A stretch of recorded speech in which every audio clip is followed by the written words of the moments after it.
तो साध्वी जी, यहाँ जो श्रद्धालु आते हैं, किस प्रकार के श्रद्धालु आते हैं, क्या समस्याएं ज्यादा लेकर आ रहे हैं, इसके बारे में क्या कहेंगे? ज्यादा समस्या ये लेकर के आ रहे हैं, हमारे घर में बरकत नहीं है, कोई भी कार्य हमारा नहीं होता है। हम्म। और दूसरी बात लेकर के आते हैं कि हमारे शरीर में दर्द रहता है। लाखों रुपए की हमने दवा खा ली, हम्म। जिससे हमारे शरीर में ना तो लगती ना आराम होता। हम्म। ये सारी बहुत सारी समस्या लेकर के आते हैं। बहुत सारी माता ये लेकर के आती हैं, मेरा जो घर वाला है वो गलत कार्य करता है, दूसरी साथ नारी के साथ रहता है और मेरे अपने बच्चों को संभालता है, नहीं मेरे को पैसा नहीं देता। ये सारी बातें लेकर के माताएं पहुंचती दरबार में। तो श्रद्धालु के लिए आपका क्या संदेश है? जो श्रद्धालु आते हैं आपको आपके पास, उनके लिए क्या संदेश देंगे आप? मैं यही कहूंगी, आप कोई भी परेशानी है आपको, आप दरबार में आओ और सच्चे मन के साथ आओ, भाव के साथ आओ। माँ आपको गले जरूर लगाएगी और आपकी विनती है वो माँ जरूर स्वीकार करेगी। तो साध्वी जी, ये झाड़ा लगाने की जो परंपरा है, कब से चलाई आपने? ये तो मैं बचपन से ही लगा रही हूँ। बचपन से यही जी पिंडारा के अंदर जी, ही मेरे बैठी हैं? माता पिताजी कहते थे कि आप जब आपने जन्म लिया तब आप उल्टे हुए थे। अच्छा। जी मेरा तो जो जैसे झाड़ा आप लगाती हैं, तो उसके लिए क्या प्रिकॉशन क्या है, उनको क्या संदेश देती हैं, भाई आपको ये खाना चाहिए, ये नहीं करना जी चाहिए, ये झाड़ा का असर जब होगा, इसके लिए क्या कहेंगे आप? नहीं, देखो हम तो, आपको पता ही, हम ये धागा देते हैं बना करके, और इस धागा के बहुत सारे नियम भी हैं हम्म। कि शराब है, अंडा है, मांस मिट्टी है, उसका सेवन नहीं करना है हम्म। आपने। सूतक पातंग में जाओ, इस धागे को आपने निकाल करके जाना है। बहुत सारी चीजें बताते हैं हम। हम्म। और खास कर ये कहते हैं कि कभी भी किसी का बुरा मत करो, सिर्फ और सिर्फ भगवान की सेवा करो, भगवान का ध्यान भजन करो, जिससे आपको जीवन में प्राप्ति परमात्मा की जरूर हो, आशीर्वाद मिले परमात्मा का। तो आपको क्या कोई ऐसा वाक्य अभी याद है, जब से आप झाड़ा लगाने लगे, कोई विशेष, कोई भक्त के साथ आपकी वारदात हुई हो, या उसका आपने झाड़ा लगाया वो ठीक हुआ हो, कोई विशेष बात बताइए।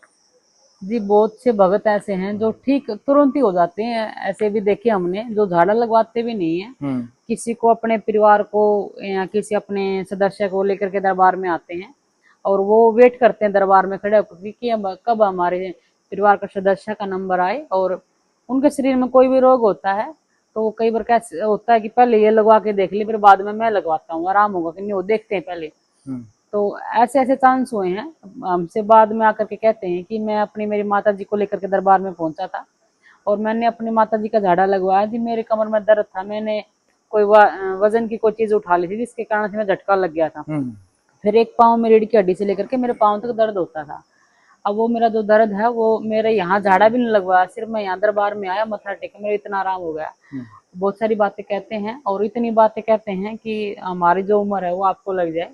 तो मैं ये कहना, बहुत अच्छा लगता है तब ऐसे ऐसे भाव के मेरे भाई मेरे बहनें मेरे को मिलते हैं और बड़ी प्यारी प्यारी मेरे से बात करते हैं, मुझे बहुत अच्छा लगता है। तो साध्वी जी, अभी जैसे हजारों लोग यहाँ पर आ रहे हैं, और कई लोग ऐसे भी होते हैं भाई, कहते हैं कि नहीं ये पाखंड है, ये इन पे विश्वास नहीं करना चाहिए। भाई अगर जो आप परमात्मा के शरण में आप भी बैठी हैं, अगर जो ऐसा करता है तो कोई उसको कोई यहाँ से कोई नुकसान भी हुआ है? नहीं, मैं ये कहूंगी, आप तो जैसे लोग कह रही, मैं लोग नहीं, मैं उनको भगत कहूंगी, वो माँ के भगत हैं।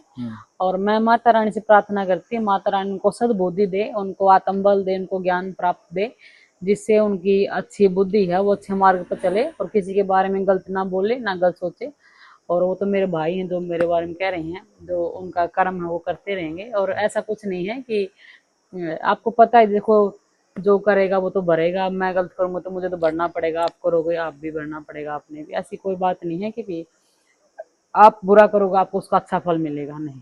तो साध्वी जी, ये जो आपकी जो मन कहते में हैं ना, दगा किसी का सगा नहीं, सगा नहीं, देख लियो चाहे करके, साध्वी जी ने दो रोटी दे दो घी शक्कर दर के। क्या बात है। हमने तो भाई दो रोटी थी, हमने क्या गाली चाहिए किसी की।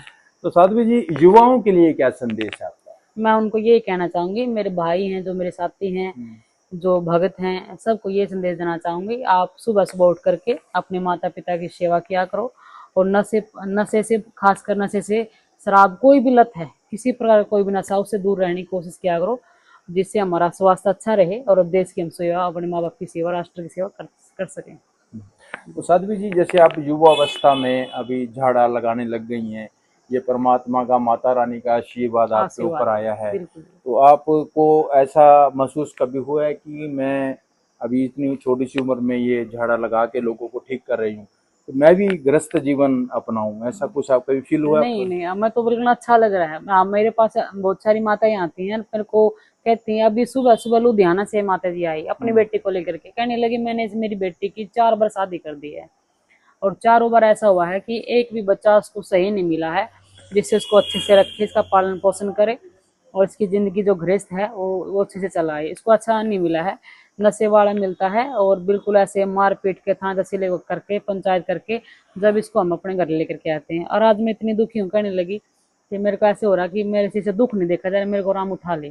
तो जब इतने संसार में इतने हालात हैं, इतने बुरे हालात है, मैंने कुछ अच्छा कर्म किया था जो मुझे ये भगवा चोला मिला है, और ये माता रानी की मेरे ऊपर विशेष कृपा है। मुझे कभी भी किसी चीज की पीड़ा नहीं होती कि ये चीज होनी चाहिए नहीं, जो हो रहा अच्छा होगा, जो होगा आगे वो अच्छा होगा, माता रानी की। साध्वी जी, जैसे आप ये कई समय से झाड़ा लगा रही हैं, जी जी। भी अगर जो कोई ग्रस्त बीमारी से, अच्छी कोई बीमारी, गंभीर बीमारी है, उससे ठीक हो जाता है तो आपके पास दोबारा आता है वो? नहीं, ऐसा तो नहीं है, क्योंकि हमारे पास वो जरूर आते हैं जिन्होंने उनको भेजा है। हम्म। जैसे आप ठीक हो गए, आप किसी को कह देना मेरे वहां से आराम हुआ है, बहुत है ऐसे भी हैं, कई ऐसे भी है, लेकिन ज्यादातर ये होते हैं कि मतलब 2 झाड़े लगवाए, 4 झाड़े लगवाए, एक लगवाया, आराम हो गया, फिर दोबारा नहीं, पूरे भी नहीं करवाते। ऐसा भी है। मैं उनको यही कहना चाहूंगी, आप पूरे झाड़े करवाओ और आप हमें बताओ, जिसको आपको पता है मैं बचपन से झाड़े लगा रही, मैंने सोशल मीडिया पे एक भी वीडियो नहीं अपलोड की थी, आपने कहीं देखी हो मेरी पिछली वीडियो उठा करके देखो, मैंने एक भी वीडियो नहीं डाली थी किसको आराम हो गया किसको नहीं हुआ। मैं सिर्फ अपने भक्ति में मगन रहती थी, सेवा करती समाज की, मैंने कभी सोशल मीडिया से मैं दूर रही लगभग।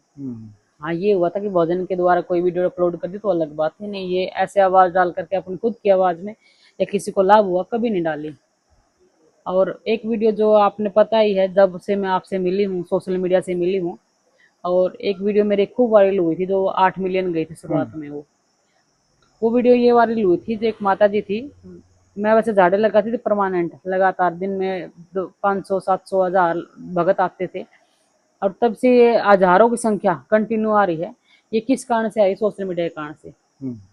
जो मेरी एक वीडियो डली वो इस कारण से डली कि मैं झाड़ा लगा करके, एक माता जी आई थी कहीं से, वो झाड़ा लगवा रही थी, बड़ी परेशान थी, किडनी खराब थी उसकी, तो उसने झाड़ा लगवा लिया। वो 10 साल से कंटिन्यू चारपाई के ऊपर थी, भोजन नहीं बना रही थी, खाला कुछ भी बच्चों को बना के नहीं दे रही थी, बर्तन नहीं साफ कर रही थी, कपड़े नहीं धो रही थी, कोई भी घर का जो भी कार्य है कुछ नहीं कर पा रही थी। वो खुद ही, उसको इतनी होश नहीं था कि तेरा आपका शरीर कहाँ है, अपने आप बाथरूम लैट्रिन सब कुछ निकला जा रहा है। तो एक फिर उसके बाद वो उनको कोई लेकर के आया कि हमारा वहां से राम लगा पांडु पिंडारा में, आप चलो, तो वो आई, झाड़ा लगवाया। तीसरे झाड़े में उसको ऐसा लगा कि हाँ तेरे शरीर में कुछ राहत है, तो अपने आप थोड़ा थोड़ा काम करने लगी। और जैसे उसके 7 झाड़े पूरे हुए, तब तो उसने झाड़े 12 लगवाए थे, 7 झाड़े पूरे हुए तो मेरे पास वो पति पत्नी आए। तो उसका पति लगवा के झाड़ा, मैंने कहा आपने भी लगवाना? कहने लगा नहीं माता जी, मैं तो आपसे बात करने के लिए आया हूँ। मैंने कहा जी मैं पूछा उछा तो देती नहीं हूँ, क्या बात करनी है आपने? बोला वैसे जी मैंने थोड़ी सी आपसे चर्चा करनी। मैंने कहा बैठो। बैठ के बात करी मेरे से। वो कहने लगे माता जी मैंने हर जगह से इसका इलाज किया, करवा लिया था, और मैंने एक किला, मेरा खुद का जो किला है, मैंने वो बेच दिया था इसकी खातर, ताकि ये ठीक हो जाए। इसके ऊपर पैसा मैंने बहुत लगा दिया, फिर भी इसको कोई 1% भी आराम नहीं हुआ था। इसके अंदर 95 किलो वजन था, आज इसके अंदर 45 किलो वजन रह गया। इतनी डाउन आ गई है, इसलिए से मेरे से देखा नहीं जा रहा था। और आज आपकी कृपा से, माता रानी के आशीर्वाद से इसका स्वास्थ्य ठीक है। अब ये जैसे पहले तो आधी रोटी एक रोटी ऐसे खाती थी, अब ये 2 3 4 रोटी आराम से खा लेती और सारा काम आराम से करती है। क्या हुआ? तो कहने लगा जी दुनिया ही दुखी है, और मैं इतना दुखी था, आपको बताया मैंने, मैं खुद ही खाना बना करके इसको खिलाता था, नहलाता था, कपड़े धोता था, बच्चों का भी करता, इसका भी करता, बाहर भी काम करता, 2 मेरे पास पशु थे, मैं खेती भी करता। मैं इतना दुखी था कि ऐसे कभी कभी तो मेरे हालात माइंड में ऐसे आता था कि भी तू मर जा, कट जा कहीं जा करके, लेकिन फिर बच्चों तरफ देखना पड़ता था। एक मार्ग दिखा था आपके पास, ये कहने लगी कि कोई पड़ोसन भी जाएगी जाएगी। मैंने कह दिया था इसको कि बहुत जगह जाकर देख लिया तो कहीं ला दें, सब पाखंडी बैठे हैं, अभी तेरा कहीं कुछ नहीं हुआ। तो कहने लगे एक बार मेरा मन मान है, मेरे को जाने दो एक बार।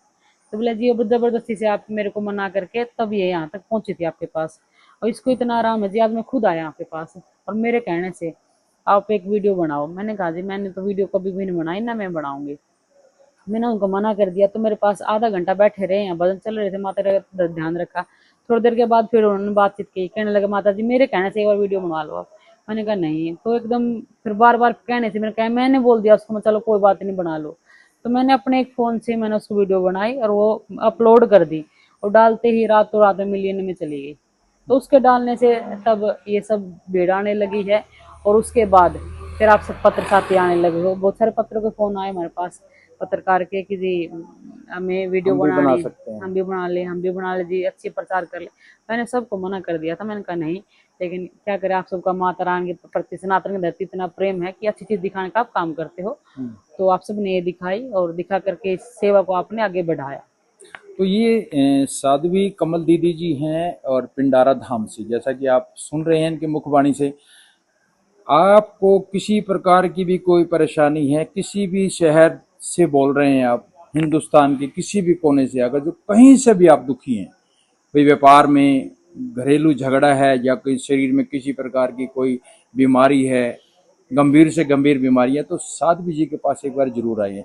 साध्वी जी, अभी आपका आगे का रणनीति क्या है? जैसे कि बागेश्वर धाम कहीं कहीं लगाते हैं, ऐसा आपका भी कहीं विचार है क्या? जैसे जी पंजाब में, राजस्थान में कहीं और, बेंगलोर में कहीं और लगा सकते हैं? जी, मेरे पास बहुत सारे भगत जगह जगह से आ रहे हैं, राजस्थान से भी, पंजाब से भी, यूपी से भी, हिमाचल से भी, देहरादून से भी बहुत सारे आ रहे हैं।